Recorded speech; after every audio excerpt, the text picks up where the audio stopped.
Dr. Zweli is seen as the dark horse in the race for the ANC's top position. The ANC Treasurer General, who's also a qualified physician, is seen as a unifier within the party. In addition, he's seen as a good administrator and team leader who operates mainly behind the scenes. Although Dr. Mkhize enjoys considerable support in the ANC structures, especially in KwaZulu-Natal, his perceived distance from Zuma may work against him in the province.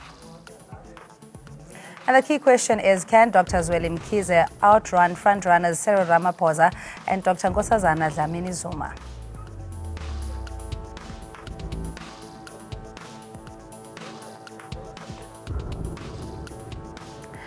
And joining us on the phone line, Mlondi Mkhize, ANC Youth League spokesperson. We have Botsang Muilwa, political analyst, and Tsepo Khadima, who's just returned from China. Good to have you and welcome.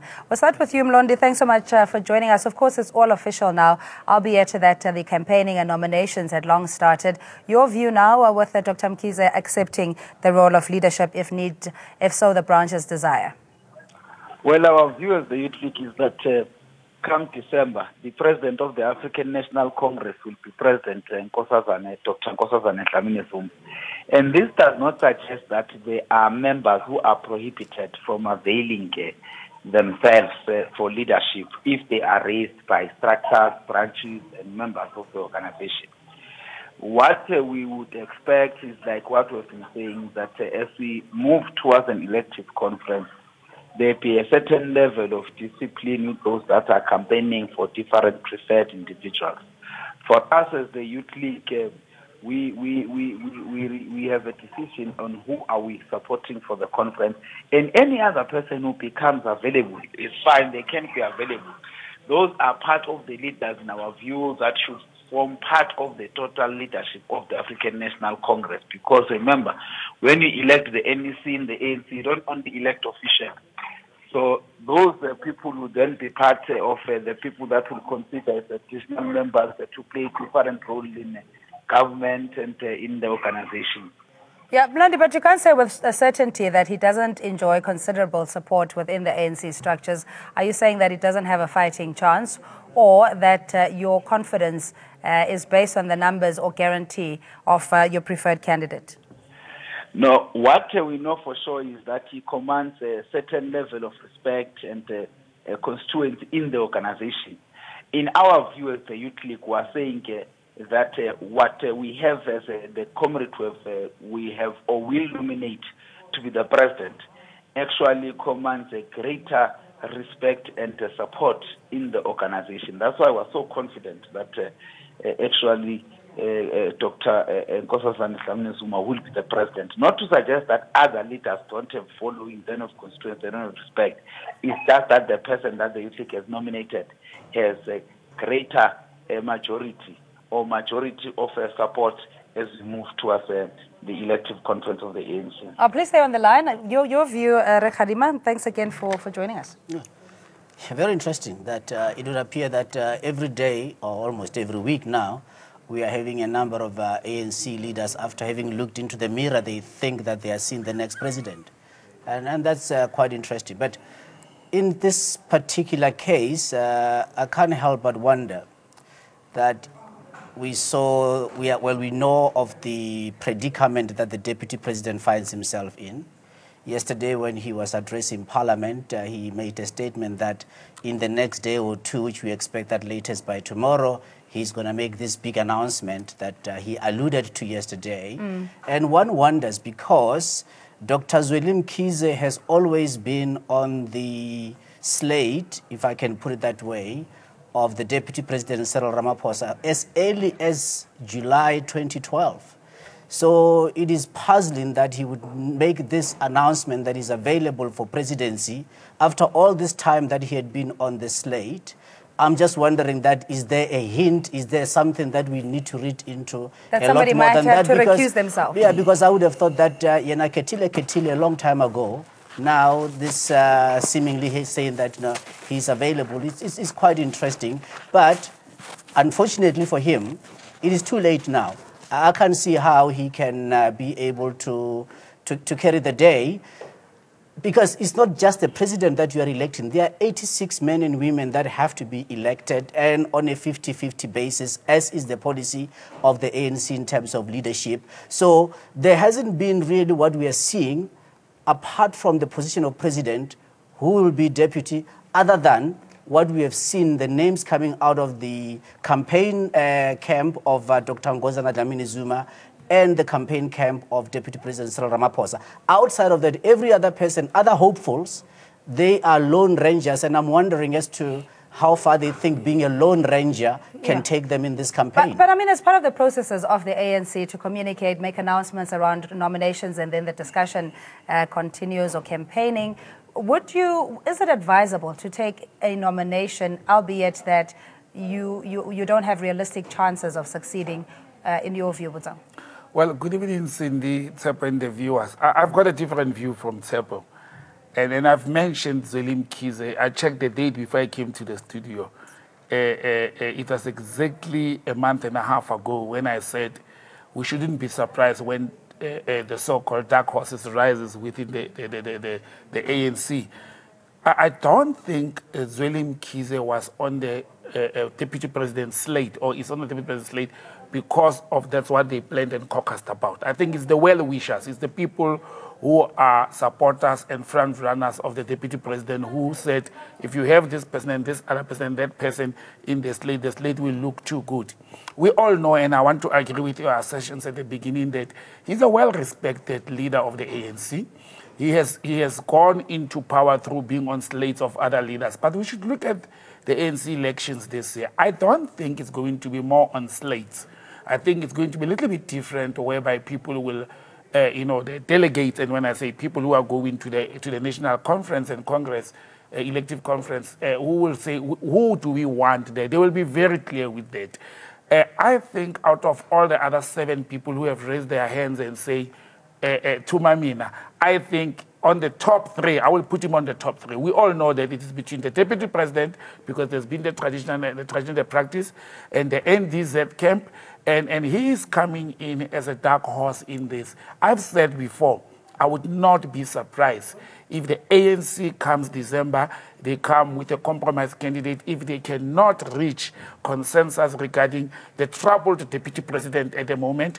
And fortunately, Nkosazana Dlamini-Zuma hasn't had the problems that all other candidates have. She's not tainted in any scandals. She doesn't have any other challenges except that people in the country are trying to put patriarchy in front and say because she's bearing a Zuma surname, therefore she cannot stand it. We shouldn't do that. It's totally wrong to sit and put a person up front because but there's no uniformity. What I'm saying is that we've now sitting with 7 candidates who've made themselves available. So it's not to say that it is a 1-horse or 2-horse race.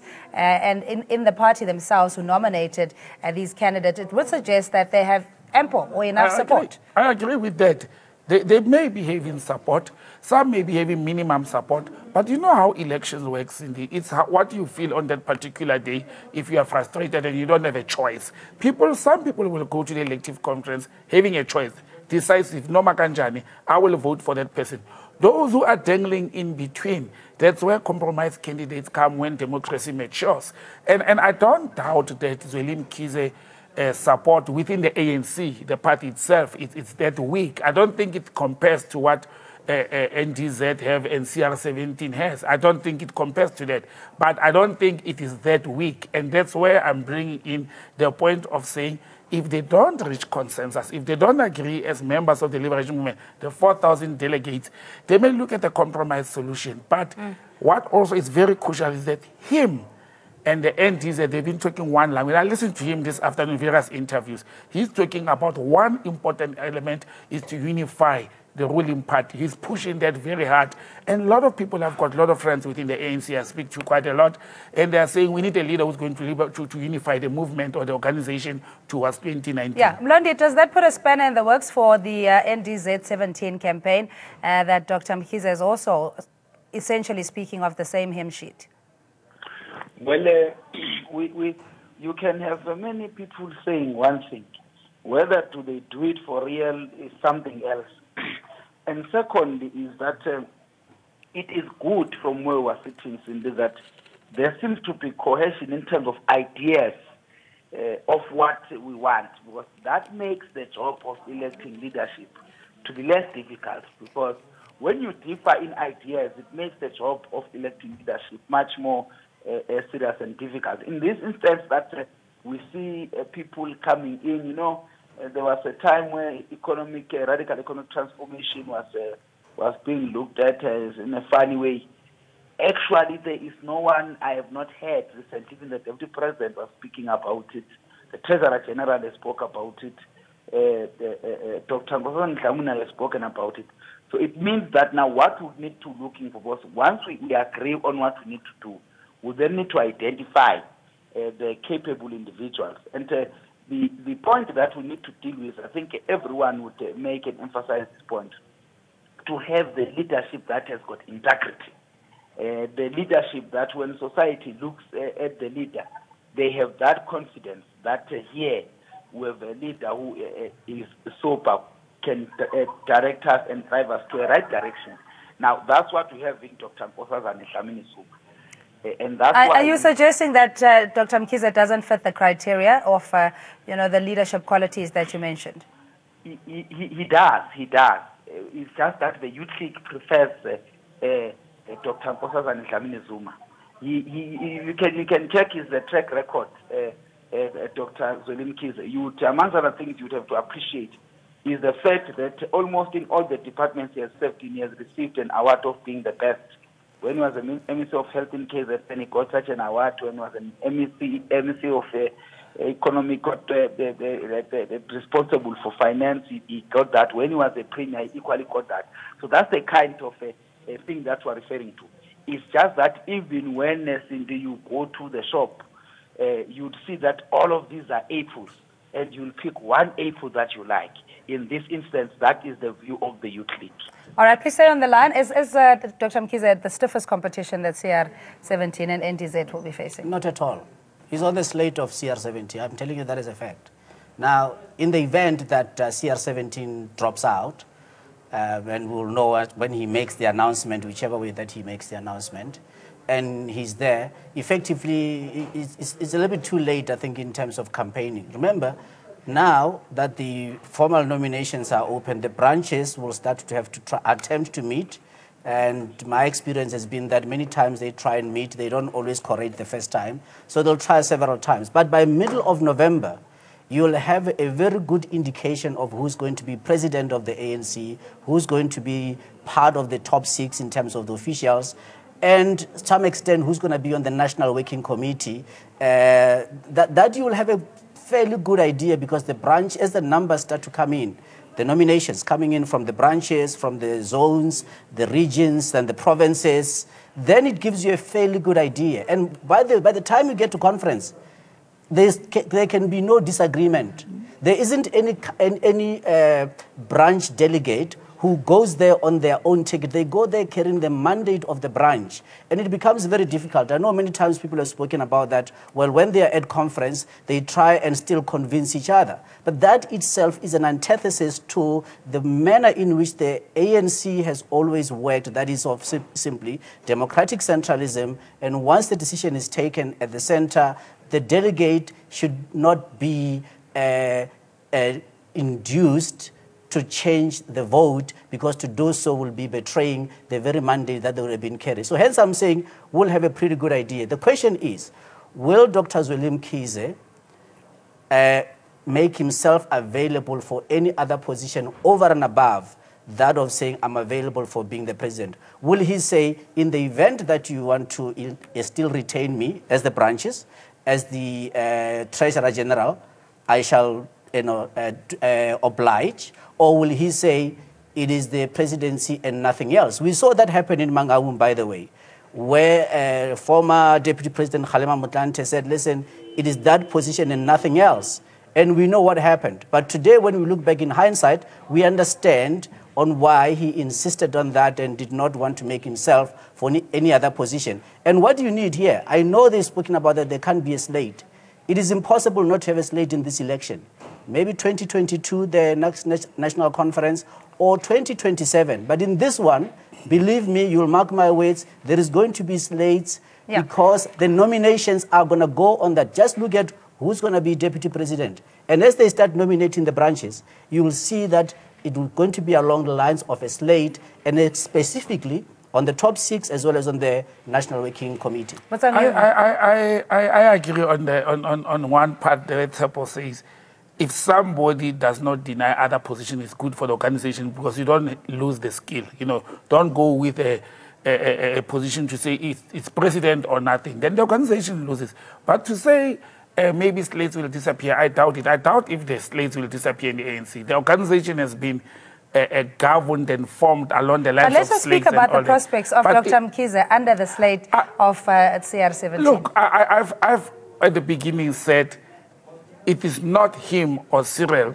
who has put him on the slate. It is the followers and those who want him on the slate. The nominations are open by the branches. Some branches have stood up now and said, we want you to go up. Don't stay on Cyril's slate. We want you to have your own slate and stay on your own slate. Where I'm sitting, Cindy, I think personally, he stands a better chance than the deputy president of the country. He has worked with the grassroots. He's got a following. He's disciplined and doesn't have scandals. You see, this thing of having scandals, come November, I agree with Tsepo, people will start hitting at each other on scandals, on secret things, on where they've done wrong. Marikana will come up and all other things. And we don't know how many types of Marikanas and concubine relationships that Zweli Mkhize have at the moment. But when those things come, they tend to have an impact on a political office bearer. And what I'm saying also is, I think he is such a respectable a senior member of the ANC that he wouldn't want to follow on the shadow of another person. I don't see Zweli Mkhize as somebody who will want to be under the shadow of Cyril Ramaphosa or Nkosazana Dlamini-Zuma. He's standing up and he's accepting responsibility like all others. This is democracy, and the ANC Youth League has said anybody is allowed to raise their hand and stand for elections, but it will depend on the number of branches on the ground that you are going to convince that their delegates, as Tsepo is saying, when they go to the conference, they don't get swayed or change their minds. They will do what the branch has mandated them to do, to say, that's our candidate, that's the person we want. And I would not rule anybody out at this stage. All right, but let's just go back. I know what the Youth League saying that their preferred candidate, they're sticking to their guns. But the credentials of Dr. Mkhize, you know, is to be lauded. Himself saying that he anticipates that there'll be smear campaigns and all sorts of other attacks, suggests that he is confident that he is a credible and a deserving leader to lead the ANC. Your view, Mr. Mkhize? Well, all leaders of the African National Congress can lead the African National Congress. What determines who leads is under what condition and times are we in the organization. We've got no doubt about his credibility. We've got no doubt about his ability to lead. We are speaking about a person who has been a provincial chairperson for 2 terms. And by the way, the guest is saying that you are speaking about someone who's credible, someone who has been in the organization for a long time. If you track his history, you would know and notice the fact that he has been a deputy chairperson twice in the province of KwaZulu-Natal before he actually became the chair. And at that time, when he was still the deputy chairperson, he was equal in the NEC, because at that time the constitution of the ANC had not changed to say that if you are elected in the NEC, you can't serve in any other structure. So there is that level of knowledge that is there about the organization, and its detailed, his participation is not doubted. Yeah, I hear a big bad coming. That yeah. So get to the point. No, there is no big bad. It's just that we believe that Dr. Nkosazana Dlamini-Zuma equally has got the same, with the fact that the Youth League feels that it is about time that we allow and put in the forefront women to be able to give us direction as a country. And besides the issue of gender, there is no doubt about the capacity and the capabilities of Dr. Nkosazana Dlamini-Zuma. Everyone who speaks ill about Dr. Nkosazana Dlamini-Zuma is not about Dr. It's about the association. And that is not how you test someone's leadership. Someone's leadership is about his or her character, what he or she has done. And that's how you look at a leader. Not that Mlondi is friends with so-and-so, and therefore we suspect that there might be a problem. It does not work like that. Yeah, so it's either a woman president or nothing. So we can at least say he's on the top 3. The 2 Greek words I'm thinking about are the following: chronos and kairos. And that's really the law of politics. Chronos is about the law of being first. as I say, he's late now to announce that he's available. Because in terms of that position there, you had to go and state your intention and your willingness to accept the nomination much earlier. The two people who were the first to move in terms of the law of Chronos, they are the candidates. But Kairos is in terms of the right or the perfect season in time. And the perfect season in time right now in our country is about Dr. Nkosazana Dlamini-Zuma. Hence, the other candidates, even though they might be having credentials that are good, but the law of Kairos is against them. I can't see how they will be able to carry it through. I can't see how they will be able to, if anything, if they want to unite the African National Congress, I think it will be a question of, say, well, in terms of the leadership core, that will be led by Dr. Nkosazana Dlamini-Zuma. How do they fit in there? But and as I say, she's favored by the law of Kairos, and of course, she's got the right credentials. I don't know a lot of Greek, but I just want to say, sorry, Botsang, in that he had to wait for a nomination. You know, for me, that is a leader in good standing who is disciplined enough to necessarily, jump the gun in revealing what his presidential ambitions are. I could be wrong. Cindy, I absolutely agree with you. Tsepo can talk of the Kronos and the Krynos, but he was not nominated at that time. We know that the deputy president, many says it was automatic succession. We know that the ANC Women's League and the Youth League, they stood up early before the September opening of the nomination. And they nominated Dr. Nkosazana Dlamini-Zuma. That's fair, that's given. How would he have stood up and say, I'm available when no branch or structure has nominated him? Let's give him a benefit of the doubt. He should have cooked rice in the pot. He didn't cook rice in the pot. Well, he probably didn't do that. But now the situation is here. But I must say to the Youth League, I respect the way the representative of the Youth League is put in the position up front. He sounds to be respecting the leadership of the organization and is giving credit to all of them. However, where I will differ with him is that they are all equal. I can tell you, Cindy, in my view, and I've known and worked with Dr. Nkosazana Dlamini-Zuma for many years, okay, I think he's got a comparative advantage to any other leader that is standing up, including the deputy president at the moment. The only difference is that she's not the deputy president of the ruling party. But if you look at her track record, her seniority in the African National Congress, her struggle credentials, and all other work that she has done as a minister in government, let's leave the AU outside. Let's focus on internal job and processes she has performed as Minister of Health twice. The Minister but of not Foreign all the Affairs. structures agree, because they put forward Lindiwe Sisulu, they put forward Balagambete. But I'm talking about the credentials, the work she has done. One thing that people tend to forget about Dr. Nkosazana Dlamini-Zuma is that we should recall that in Mangaung, in Polokwane, she was on the slate of Thabo Mbeki. And she lost dismally, outclassed by Balekambete. And what did this woman do? She stood up and she said, I belong to the African National Congress. I will serve the National Executive Committee of the day, and I will serve the government of the day. And that is credible for me. She's not being swayed with slates and all that. And as I said, her track record as a minister in the cabinet of Nelson Mandela and of Thabo Mbeki and of Jacob Zuma himself. You can make that submission privately of being her speechwriter when she accepts the position. But thanks indeed.